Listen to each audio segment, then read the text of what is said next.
I'm going to introduce the last fireside chat from Lebanon. So I have the pleasure to be moderating this last panel, and I'm inviting Harout and Ghazaleh to join us on the virtual stage. Just to introduce quickly this session, the work done by Techfugees in Lebanon has been always focusing on remote work opportunities. Maybe Harout, I'd like to give you the floor first to introduce a little bit about the context in Lebanon, the work that you've been doing for the past years, and why it's important for Techfugees in Lebanon to focus on employment. Thank you, Louise, for the introduction.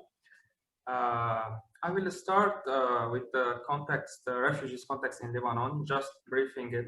As many of you know, Lebanon is one of the countries that hosting a large number of refugees.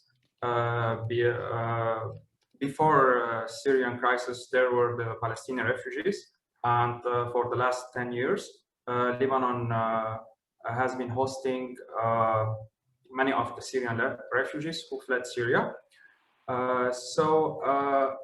I think refugees already have many challenges or difficulties in the host countries. And apart from the education, health, housing, all of those, the employment problem is one of the most challenging one, especially when they don't have a clear, let's say, clear image about their future. When they are staying at a host country for many years, they studying there, graduating from school, university, and not being able to implement their knowledge, their skills from their studies in the job market. And Lebanon case is very special because the country is hosting a lot of refugees, and the country itself is going through financial crisis, economic crisis itself, and already has a high number of unemployment among the locals.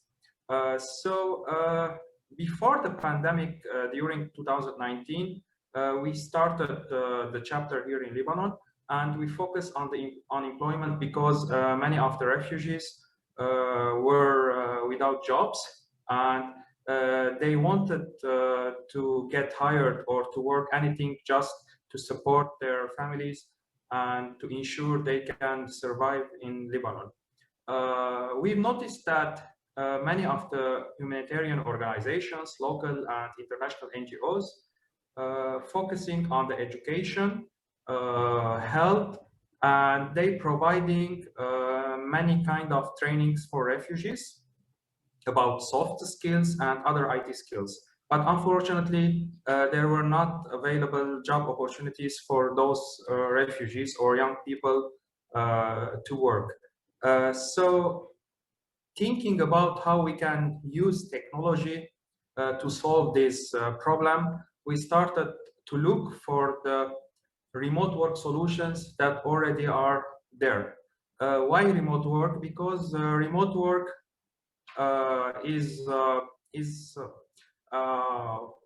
a solution to remove the borders, let's say, of the place and time. So if a refugee is in camp or in a house, and he or she has the laptop, internet, and the skills and the determination to work, they can do this kind of work.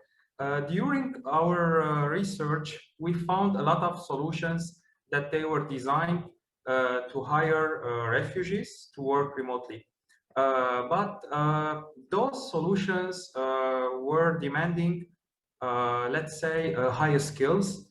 Talking here about the programming jobs available, or let's say about language learning, translation, and many other jobs that were available remotely for refugees.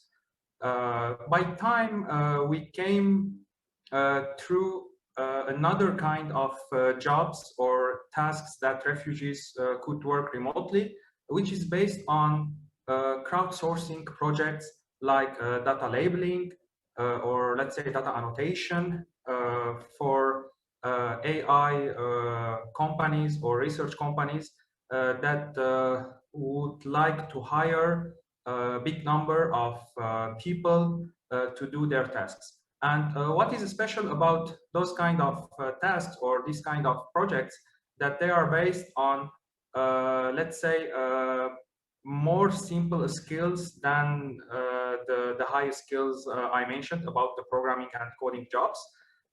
So the refugee or the displaced people would be able to do those tasks in a short period of time and build on their experience for this kind of work. And as I mentioned, while we were looking for those kind of solutions, we've been, let's say, lucky to know about Humans in the Loop. So I don't know, Louise, if I continue from here or I can give it. I think that since we have Ghazaleh, who is part of Humans in the Loop, maybe Ghazaleh, you can take over to explain a little bit what Humans in the Loop does, and especially about the collaboration with the Techfugees in Lebanon. But happy to have you with us today. Sure. Hi everyone. Many thanks for the invitation. And I'm so glad that I'm here. My name is Ghazaleh, and I'm an annotation trainer in Humans in the Loop, which is a partner organization for the project in Lebanon. Humans in the Loop, or HITL, was founded in 2017. We are an award-winning social enterprise, and our goal is to provide work opportunities to those who need them the most as an alternative to the reliance on humanitarian aid. We currently have a workforce of more than 250 influx-affected people, and they're working together to power some of the most exciting applications of AI. We have partners from different countries like Syria, Turkey, Iraq, and Afghanistan. In 2019, we started our first partnership with Workwell in Iraq, and we reached 100 freelancers. Also, again, in 2019, we started our partnership with Roya Foundation in Turkey and Syria, and we reached 150 people in total. In 2021, we completed our pilot in Afghanistan, and also we started a partnership with Brightpoint in Afghanistan.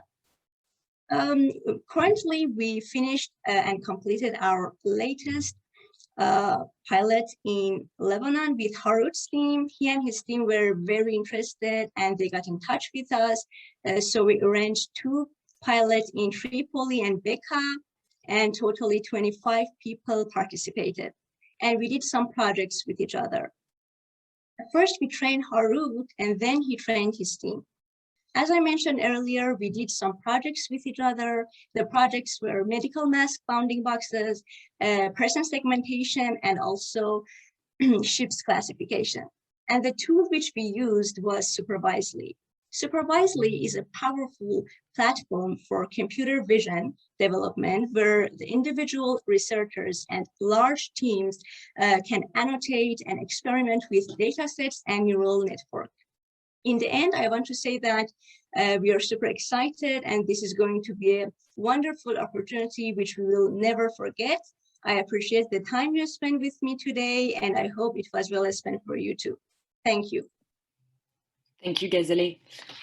So indeed, we had this year the first pilot with Humans in the Loop in Lebanon. So Humans in the Loop is providing the training, so the trainers training that Ghazaleh mentioned, but also the paid missions that they're getting through clients on their social enterprise based in Bulgaria.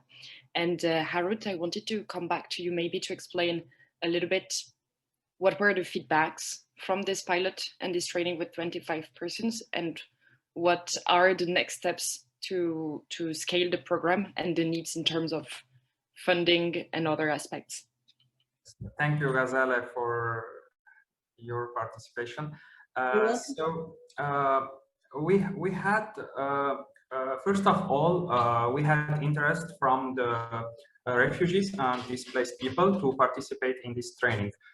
From the time we announced about the training and the participation form, although it was only training without any let's say promises about paid job opportunities, we found that many people were interested and we had many applications.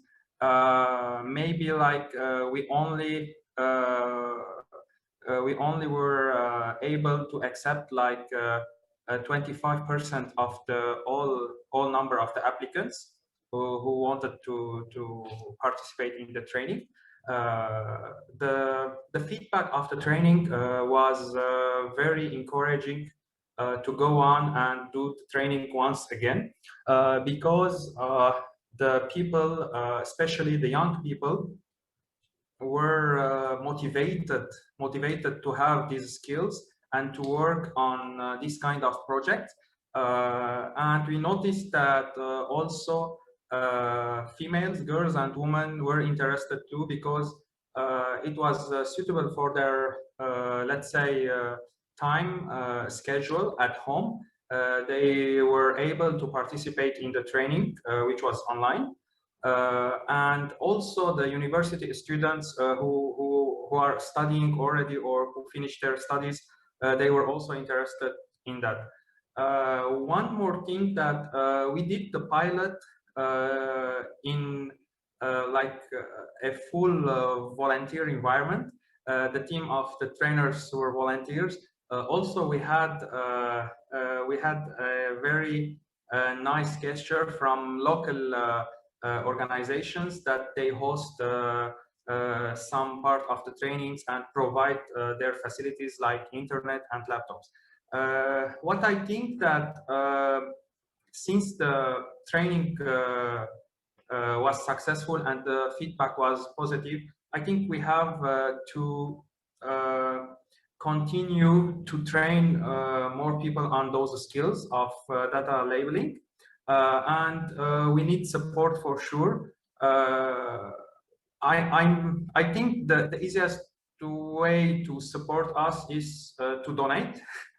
Other ways I can say that to provide facilities, maybe to urge, let's say, other organizations, other stakeholders to invest in such projects to train refugees and displaced people on this micro work, remote work skills, so they can be productive in the host communities and improve their lives. I'm not alone in this. We are a team of volunteers in Lebanon, and we are all excited to launch the first paid project with Humans in the Loop to implement the training and to measure the impact on the lives of refugees and displaced people by having their jobs. And it's one of my dreams to see the first refugee or displaced people getting their let's say the payslip or salary when they finish the job. So it will be a moment to celebrate, and I hope this will continue to improve more in Lebanon and other countries to support refugees and to solve the employment problem for refugees. Thank you very much, Harout, for this. I know that we are running out of time, but there is a lot of questions that I wanted to ask you.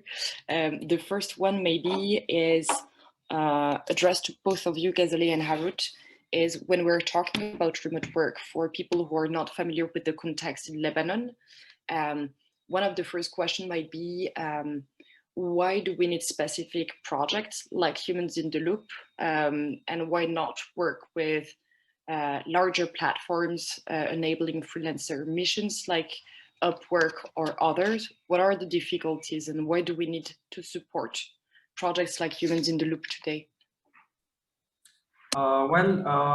Humans in the Loop, they have their own special, let's say, the model of hiring or working with refugees and displaced people. They did it before in other regions, and I think they are looking after the details, like dealing with people having special background, like refugees and displaced people. Also, one of the most important areas that Humans in the Loop handling while giving those projects is that they are getting the project, and they are like bridge between the let's say the project owners and the people who are working on it. And in some way, they are facilitating also the payment process, which is something very important for refugees, because as you know, most of the refugees are unbanked or undocumented. So the payment process using the traditional channels will be very difficult to them. As I mentioned, that refugees have a special case, so I think using other major platforms will need more research, and will need more, let's say, discussion with those platforms and the people who are in charge on those platforms, because in my words, it's not fair to engage refugees directly on a platforms where there are a lot of competition from, let's say, a large number of people. So these need to be taken into consideration, their situation, their background, and also the payment facilities that they can have in the host countries. Thank you. And maybe, Ghazaleh, a last word to finish. Why is this campaign important to you, this crowdfunding campaign and the work in Lebanon? As I said, like Harout and his team were very interested, and like we were very interested too. So we arranged like 2 pilots with them in Tripoli and Becca. And like the most important thing for HITL, for Humans in the Loop, is the refugees, and like we really need like to help them. Like this is our priorities. So we give all the things that we have. Like we try to search for different projects to give to them, and like as Harout said, like the payments, the way that we pay the payment, it's really good, especially for Lebanon, in Lebanon. And also we try our best to help them. Thank you. Thank you to both of you. We'll stop there, and we have shared the link to the crowdfunding campaign in the chat.